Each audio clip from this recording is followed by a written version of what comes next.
पिलामाने चलंतु pedagogy आउ किछि प्रश्न जे हमें सॉल्व करिबा। प्रथम क्वेश्चन होची in problem solving method the first step is a चारोटी ऑप्शन मध्यरु सठिक उत्तरटी होची आइडेंटिफाइंग द प्रॉब्लम।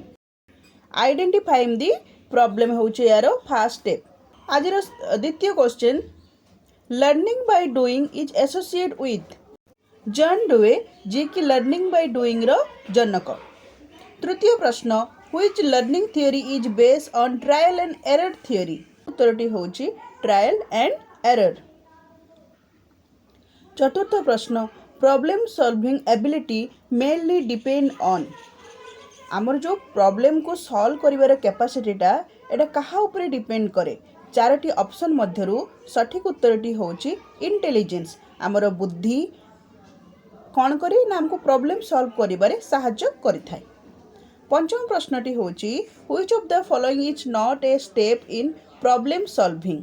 आमर जो प्रॉब्लम सॉल्विंग मेथड रही प्रॉब्लम सॉल्विंग मेथड रो कोटा गोटे स्टेप नुह।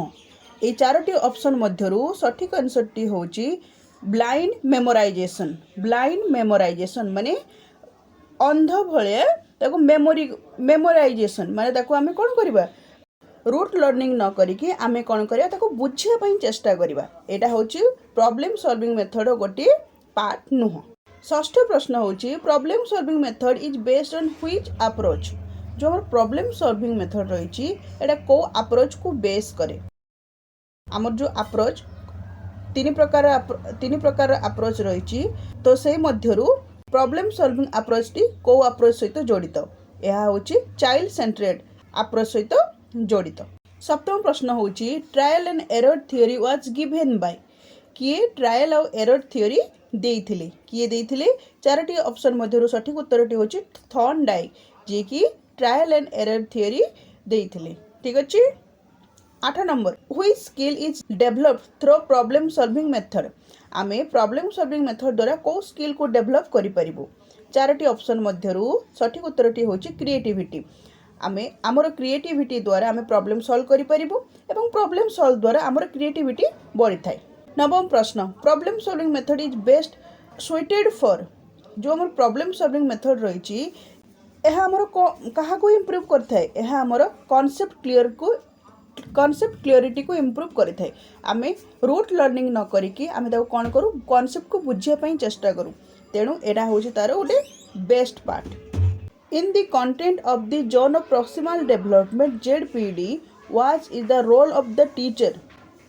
ZPD zone of proximal development ले बायोगस्की देइथिबा ZPD रे गोटे टीचर रो भूमिका कोन।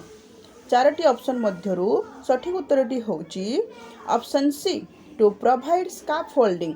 जने टीचर कौन करिवो गोटे पिला को सपोर्ट दबो। कौन केमिति का सपोर्ट दबो ना एटा अल्प क्षणिक सपोर्ट दबो जो कि पिला से सपोर्ट द्वारा तार काम इंप्रूवमेंट आनी परिबो।